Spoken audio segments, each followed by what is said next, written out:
வணக்கம் மக்களே, welcome to Narmi tax. இன்னைக்கு நாம் என்ன பார்க்க போகிறோம்னா, தற்பெருமை வேண்டாம் என்பது எதற்காக, அதை பற்றித்தான் ஒரு கதையின் மூலம் பார்க்க போகிறோம். சூப்பி ஞானிகளில் பெண்களும் உண்டு.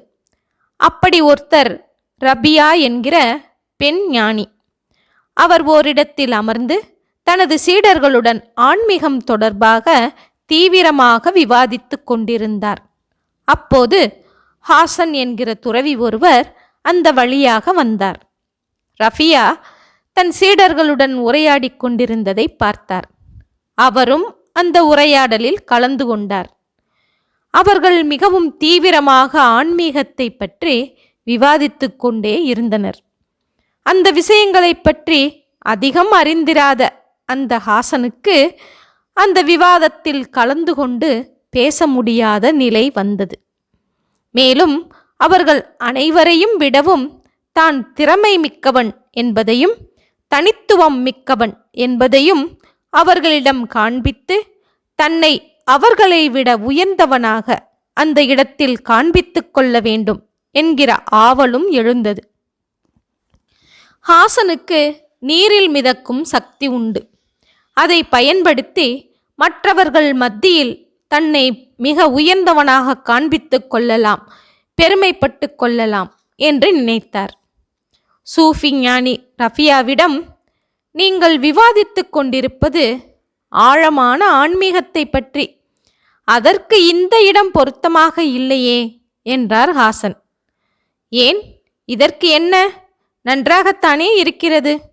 சுற்றிலும் பசுமையான மரங்களும் சிலுசிலுவென்ற காற்றுமாக இந்த இடம் ரம்யமாக பொருத்தமாகத்தானே இருக்கிறது.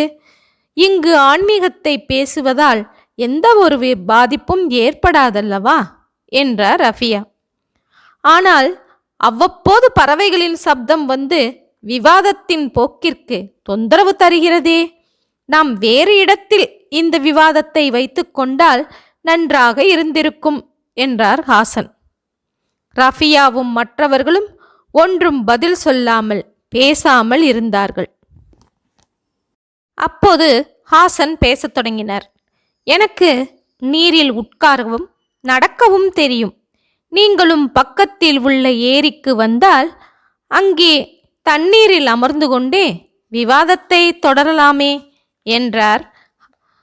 ஆனால் எதற்காக நீரில் போய் அமர வேண்டும்? அதைவிட ஆகாயம் அற்புதமானதல்லவா? எனக்கு காற்றில் மிதப்பது என்றால் மிகவும் பிடிக்கும். நாம் காற்றில் மிதந்து கொண்டே விவாதிக்கலாமே என்றார் அந்த ஞானி ரஃபியா.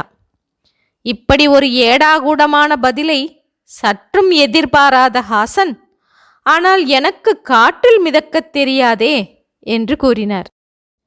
எங்களிடமிருந்து தனித்துவம் மிக்கவராக உங்களை காட்டிக்கொள்ள விரும்புவது போல உங்கள் பேச்சு அமைந்துள்ளது.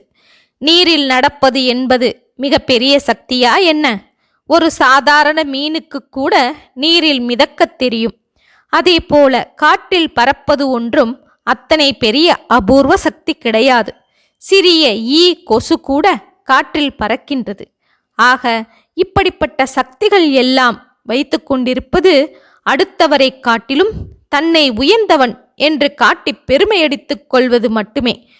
அதுக்கே உதவும், நிச்சயமாக ஆன்மீகத்திற்கு உதவாது என்று சொல்லிவிட்டு மீண்டும் தங்களுடைய ஆன்மீக புரிதல் பற்றிய விவாதத்தை தனது சீடர்களுடன் தொடர்ந்தார் ரஃபியா. ஹாசன் தலையை தொங்க போட்டு கொண்டபடி அங்கிருந்து வெளியேறினார்.